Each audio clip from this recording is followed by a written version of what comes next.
Hey, what is up everyone? Welcome back to another Master Grade Gunpla review, and today I'm going back in time once again to look at something a little bit older. This right here is the Master Grade Strike Freedom Gundam, and this has been around all the way back since 2006, so this right here is a 16-year-old kit. Now, I expected this to be somewhat meh, and I'm actually very shocked by how not meh that it is. And there is a lot of aspects to why this is good and why it's bad based on the fact that it is older, because this is an older kit that was done perfect. So I'm gonna split this review up a little bit differently, a way I've done before, which is I'm gonna talk about every single aspect of this kit, from its build through to its aesthetics, accessories, and articulation, by breaking it down into the pros and the cons. Because funnily enough, there are some aspects to older Bandai's Master Grades that, in a way, I kinda do miss. Anyway, let's get right on into it. This video is brought to you by Manscaped.com. As the leader in men's grooming, Manscaped is now going beyond the groin with the brand new Plow 2.0 safety razor for a super close shave for your face, neck, and beard. If you want a close shave with maximum performance, then the Plow's single blade solution is exactly what you're looking for. Perfectly weighted with a brass handle and zinc alloy head, it's designed for a precise, even stroke. Each of these single blades has two sides so you can carefully flip it over to start shaving fresh with a brand new ultra sharp cutting edge. For easy and convenient travel, be sure to check out the Shed Travel Bag by Manscaped. It's water resistant with a lined interior, creating the perfect place to store your high quality grooming products. So for a limited time you can get 20% off plus free shipping when you use my code Mecha at manscaped.com. So now jumping on into the build, and I'll talk about the pros first. This is a very quick and easy build because it is a very simple kit. There's a lot less plastic in here than I'm used to with a more modern Master Grade kit. On the whole, the plastic in here is the old school style, which is a little bit brittle, but it is very glossy and has a very clean finish. The details on it, like the panel lines, are so sharp and look so good when there are actually panel lines. On the runners, this kit is split up into more parts than you'd usually see per element, even though the elements have been simplified, so that does result in less seam lines, but in general, less part separation. Due to this is a very simple and very quick build, and I will mention we also have a robust finish to this kit. Besides the ankles, which are a little on the loose side, this thing is as solid as a rock. When it comes to the stickers, we have some pros and cons, and the pros of course would be dry decals. I miss these. These go on so well, so simple, just lay it down, apply some pressure, and you've got the cleanest decal around. Now jumping into the cons. Nubs. This is based on older tech once again, so it does mean there is no undergating or anything like that. This is also an older, brittle plastic style, and that mixed with the fact that there is a lot of dark colors on here means this is nub hell. It doesn't matter what you've got. If you've got a god hand or anything, you're going to get marks everywhere. The only way to get around this is to use something like the Gun Primer Racer Nano File. This is the only thing I found that actually dealt with those nubs without the mess. The gold in here is that metallic injection gold that isn't really the prettiest on the eyes. However, that is not an old kit specific issue. So that does kind of make it a little bit interesting that we're going to get the Master Grade Extreme with the plated frame coming up to see what a premium gold frame versus a simple basic old gold frame will kind of look like side by side. Next up is the seam lines. Like I mentioned, this kit is split into a lot more parts than a modern Master Grade would be. That does mean most things are kind of halved. So there's seam lines in everything that has been halved. There is no cap for on top to hide the seams. Basically, we got seam lines in the guns, seam lines in the wings, seam lines everywhere, seam lines up the side of the head. This is seam line hell. So yeah, looking at the head right here with that big seam line up through it, this has a build that's almost on par with some modern high grades, or maybe some older real grades. This isn't really as premium as a lot of kits we'd see nowadays, once again, due to the dated technology. However, if you do take a step back, you won't even notice any of these, so on the whole, not the worst. Next up, the hands in here. These are not good at all. These are the old school hands with the kind of moving fingers and the really weak peg in the hand. And finally, we do have color correcting stickers in here. Color correcting stickers in a Master Grade? These are only really for using on the weapons, so it's not the worst, but that is strange. Anyway, on the whole, when it comes to the build, the pros and the cons are kind of balanced. So even though it's a little bit older, it's still a nice build. So jumping on into the aesthetics and starting right off with that full 360 spin so you can check out every angle and every aspect of this kit yourself before I actually jump into the pros and cons. And I will mention, this is an extremely clean looking gunpla. That is one thing I really have to say about it. A lot of modern gunpla is very busy, a lot of surface things going on, a lot of raised parts, a lot of greebles, all that sort of stuff that in a way can get very, very busy, kind of like a certain Gundam that's coming up very, very soon. However, this keeps it very anime-ish and very plain, which is quite classic and very, very classy at the same time. But anyway, onto the pros and cons. Like I said, clean, clean, clean, clean. So many clean anime surfaces, but still looking sharp. All the angles look very, very nice, and there is sharp detailing everywhere. Where there is panel lines, they're sharp. This kit has some real anime proportions. So what I mean by that is it's got a fairly short torso and super long legs, which really was a kind of style at the time back in the 2000s when this would have came out. So that is kind of cool if you like that. The decals on here are a very nice touch. I love rub-on decals. They're so clean and look so nice, and the designs here are very, very, very cool. We've got some nice fonts used and some cool little informational ones up on the shoulders. Now, we do have some sticker-style decals too. I did not use them, and they're the usual cautions and all that sort of jazz. One cool aspect about the looks of this kit is we've got asymmetrical feet. Now, this is something we saw with the older 2000s Master Grade Seed kits. They always had the asymmetrical feet, which kinda is cool. Most kits use the exact same design and parts for both feet, so to see something like this is nice and unique. When it comes to the colors of the plastic on this, these have aged very, very well. The colors are very vivid and very Gundam Seed. The metallic gloss injection isn't the worst. Of course, it would look better painted, but the colors on this are very vibrant, and I have to say, very striking. Striking freedom, even. Now, when it comes to the actual design of this Strike Freedom Gundam, it fluctuates so much from the original kind of designs you will see, like the picture on the wiki, to it in the anime. Well, the anime was kind of all over the place with the animation, so there is no real particular look when it comes to the Strike.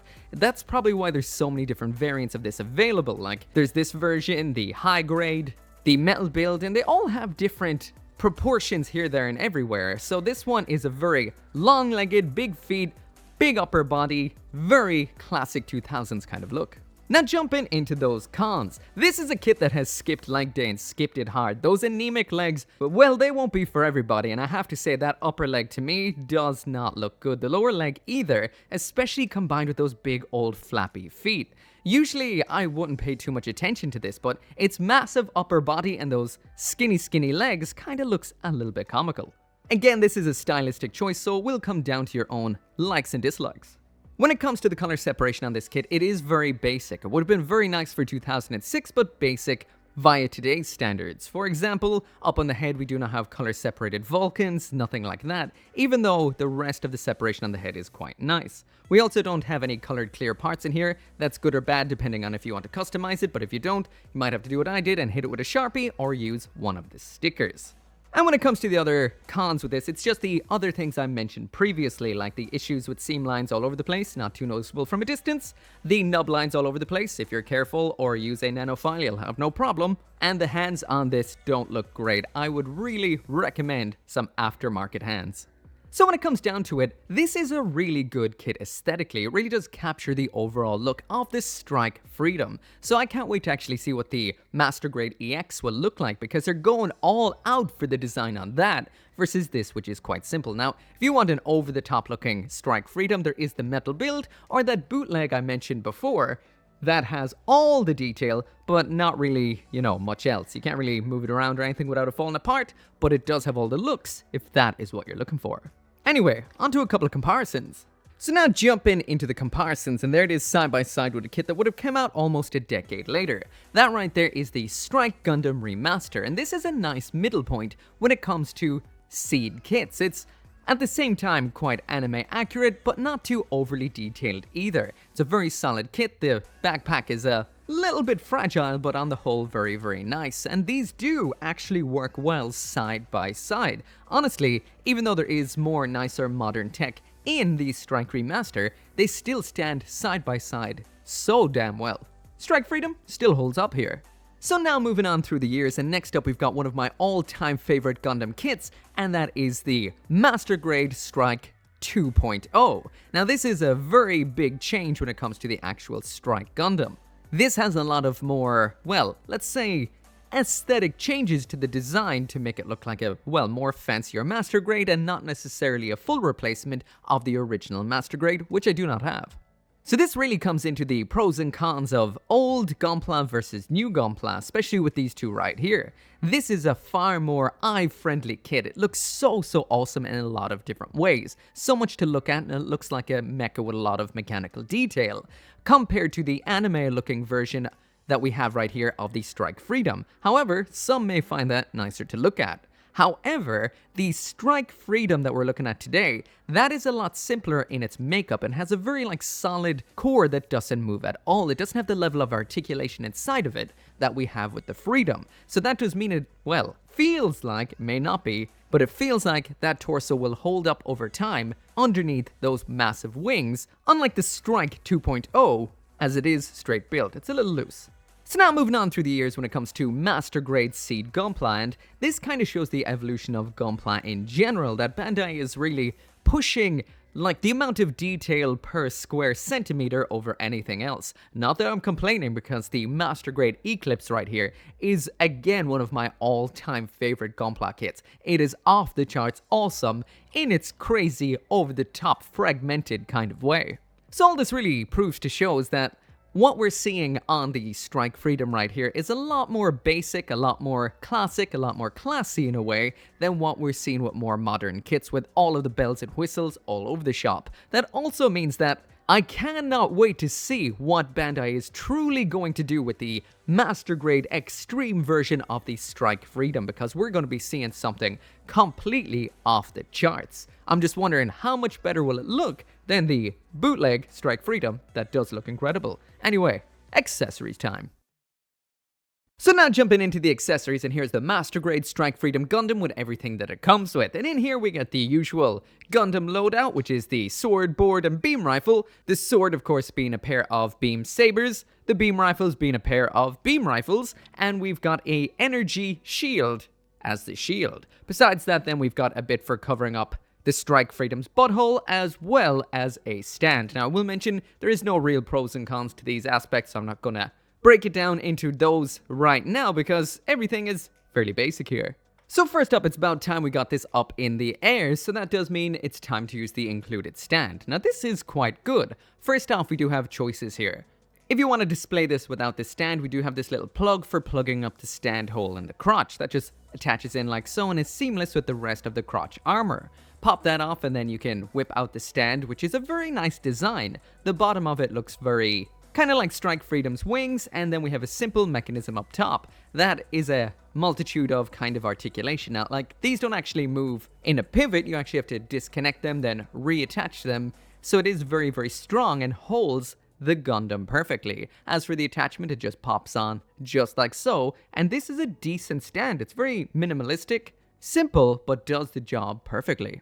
So the first of the weapons we have in here is the beam sabers. These are a fairly basic set of beam sabers, besides the fact that the blade is curved, kind of like what we've seen with this, as well as the Master Grade Wing Zero from way back when. And before I talk about attaching these into the hands, I will mention that these hands are the only things included, and they're not the greatest around. You're never going to get anything expressive out of these, like these hands right here off of the bootleg. So you might want to look into some aftermarket hands to raise the expression game. Anyway, to attach this beam saber in, it just pops into the tab in the palm. These hands are a little bit dodgy. This is the only thing really holding this in, so they are easy to knock out while you're trying to pose them. And that peg in the peg hole can wear down over time with repetitive moving and disassembling and all of that sort of stuff. So this may get a little bit crappy over time. You can attach these beam sabers arse to arse just like this. So you've got a double-ended beam saber, Darth Maul style. And when these are not in use, you just pop off the beams like so, and they can be stored on the side skirting armor like this on these rotating circular sections. So next up, and then we've got the pair of beam rifles that we've got in here. This is where we're starting to hit a bit of a wall with just how old this is and how it's not really holding up to what you'd expect from a Master Grade nowadays. First off, these are not fully color accurate. There are blue stickers in here that are absolutely huge for actually getting the blue onto these. Otherwise, they do look okay. Now, The real issue is the hands here. So the beam sabers weren't that bad because they're very, very light and don't really have any weight towards the front on them. But these, straight away when I popped one into the left hand, I could kind of feel the plastic smushing a little bit in the handle. So that means now it's a little bit on the loose side, and this can happen with these sort of hands and these kind of handles. So in a way, a lot of the time I find with these, you have to kind of do your pose first, then pop the beam rifles into the hands, and even then, depending on how these have aged or how these are faring up, more than likely this isn't really going to work out too well. The hands here, not great. With these beam rifles, we also have the option, just like with the beam sabers, to attach them together. Now, in order to do this, you just flip up the handle on the front rifle, as well as opening this little segment around back. Then you grab the other rifle that'll make up the back, pull out this section that is the stock, slot the back rifle into the front rifle just like so. And these don't connect together very, very securely, but they do hold together. And now you have to try and get it into the hands, hoping that it will not fall out. This fell out once for me when I was trying to get a generic double-handed pose. But if you do the pose first, then pop in the weapon, it doesn't really have too much issues with holding it, but it does have some. When it comes to the storage of this rifle, there's a pretty cool gimmick here. You just drop down the butt flap like so, then you can fold back the railguns like this, and that opens up some pegs on the side skirts, just so you can, well, not where the side skirts are, but where they were, and you can attach them in just like so, after converting them back to their standard configuration and folding the handles in, and these hold on pretty good. Next up in here, we do have that energy shield. To attach this, you do have to do a little bit of disassembly. First off, you pop off this little red segment here. This is like a sandwich. Open it up, throw the energy shield in there like it's the ham in the sandwich, and then put it back together. We have some articulation inside of the forearm right here, which is 2 points of pivoting, and that means when this is all finally attached on, you can get a little bit of movement out of this to get just the right angle for those blocking poses. This holds on and works really well and looks pretty damn good. So I have totally ran out of time today for finishing this review, so I'm going to have to blast through the last couple of bits really quickly. All of the dragoons on this can be detached like so, but there's nothing really you can do with them. There's no way to attach them to anything that comes inside this box or any sold separate stands I know of, so they're just kind of like a big plastic bit, but I do think the full burst mode version of this kit does come with some kind of stands for attaching them to. They attach on pretty good on the wings, won't fall off. The other onboard weapon that is fairly interesting on this is the railgun on the side skirts. So when you do not have the beam rifles attached, you can move the side skirts into the side skirting position. These can move up and out just like so, and we have an extending gimmick up front, and they look like that when they're ready to blast.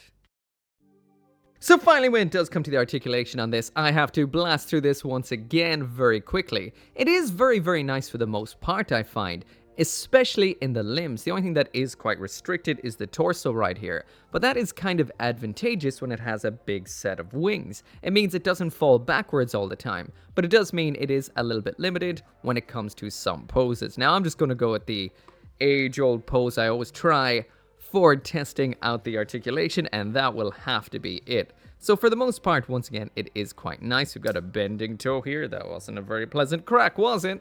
The articulation is pretty much full range of motion in the areas where it does bend, but we do have a limited amount of points of articulation. But still, very, very nice. You do have that nice sliding mechanism right here, which we used to see on every old school master grade. Whoops, we lost a side skirt. Those fall off very, very easily. And the wings back here, these do have an never mind that, an extension gimmick, just like that there. And you can spread the wings by moving the back wing up just like so to get that really over the top Gundam Strike Freedom spread. And then of course you can make sure to pull these on the darker parts, or you'll just pull off the dragoons. So they can open up just like so, and I'll get it in a spin even, right now, because I'm done. So anyway, that right there is it for the review, and I'm actually really impressed by this kit right here. I thought something from 2006 wouldn't be as nice as this is. It ticks all the boxes you could want a master grade to tick, besides a lot of the more modern aspects. We've got everything you would want to look for in a basic master grade here, and the best aspect is, it is very solid, and it is beautiful, and it looks fantastic up on a shelf. The only real down points with this is there's a lot of seam lines on this. If you're a real perfectionist and hate seam lines, then there's going to be a lot of modification required in here to close all of them up. The other thing is those old school hands. Those are the biggest letdown for me with this kit. They're not very effective at holding stuff, they're not very effective for poses, so if there's one thing I would say to actually do to add to this kit's beauty is try to get yourself some kind of aftermarket pre-posed beautiful hands. But besides that, this is quite good, and I'm not sure. What will I rank this? You know what? I'm actually gonna go and give it the gold. I've been tossing between silver and gold so much in my head, and the only real letdown to me is those crappy hands. Besides that, this does everything so right, considering it is 16 years old, so I'm gonna go with it. This is gold, and if you don't mind those hands, you're gonna love this kit. It looks beautiful and will look kick-ass up on a shelf without a single doubt. So as always, thank you so much for watching. Make sure to come back for more Gunpla reviews. Thank you to Manscaped for supporting the channel by sponsoring this video, and as always, I'll see you next time. As always, this video and none of these videos would be possible without each and every one of you watching these videos, including those of you who are supporting me on the channel memberships and over on Patreon, including VanFon, Org59061, Lawrence Seahack, Kill Me Inc., Joseph Kukluk, Joe, Gunpla UK Limited, Global Frequency Studios, Forsetti, Caleb Engelhart, and Craig Jerry.